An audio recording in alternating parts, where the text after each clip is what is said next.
Like a dog without a bone, an actor out on loan, riders on the storm, riders on the storm. Yan ang mga discarding malulupit. Yung ano lang nakakaalam yan. Sa manual doon kami dituin lalo tukod. Bali 2 days na namin.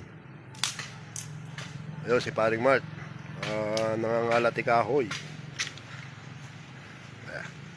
Mga discarding malulupit. Ilocano lang ang malakas. Pare. Siyempre.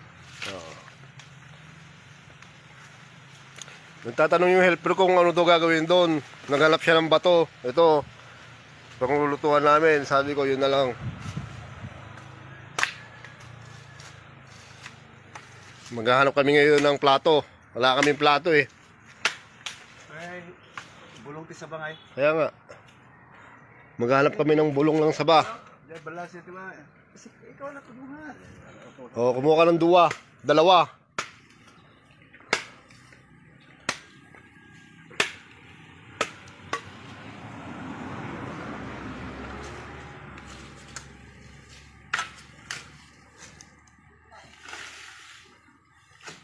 Palit yun yan.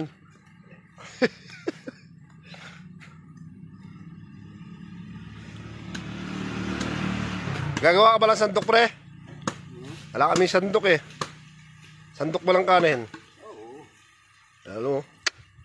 Ito yung mga diskarte na natutukod na walang dalang gamit. Yung kaldero na yun, hiniram lang namin yun eh.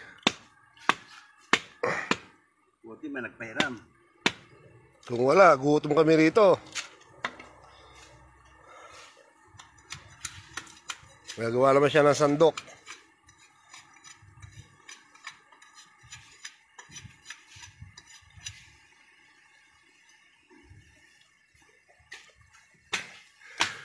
Yan yung mga pinagbabawal na teknik.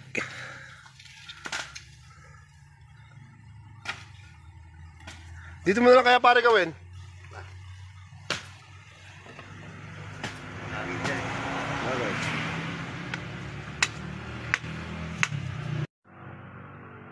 Yan, nakikita mo ba yung nasa highway na yan? Para daan namin na sasakyan yan. Dito, yan ang CR namin, maluwang. Ilang ektada yan, pwede ka umakit sa taas. Kahit saka mo pumuwesto rito. Itong iba sa probinsya kaysa sa Manila. O yan, naluto na yung kanin. Iluluto namin ngayon yung pinakamadaling lutuin sa lahat. Sardinas na may malunggay with pansit kinabagan.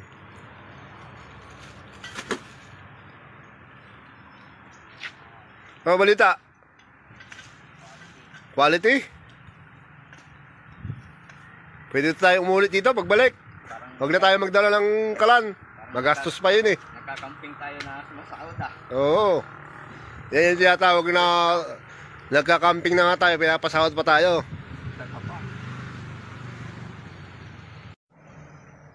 So ayan mga guys, nagsisimula na. Uusok na.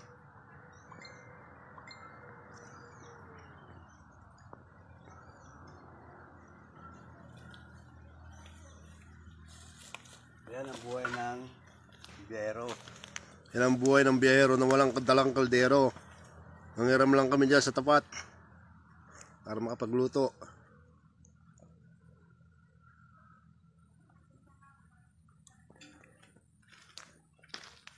Sila ang ginamit nila.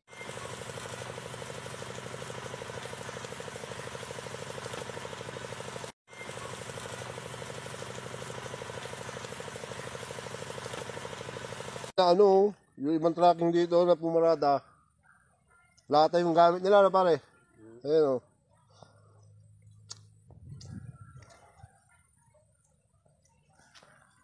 Maghanap ng daon ng saging.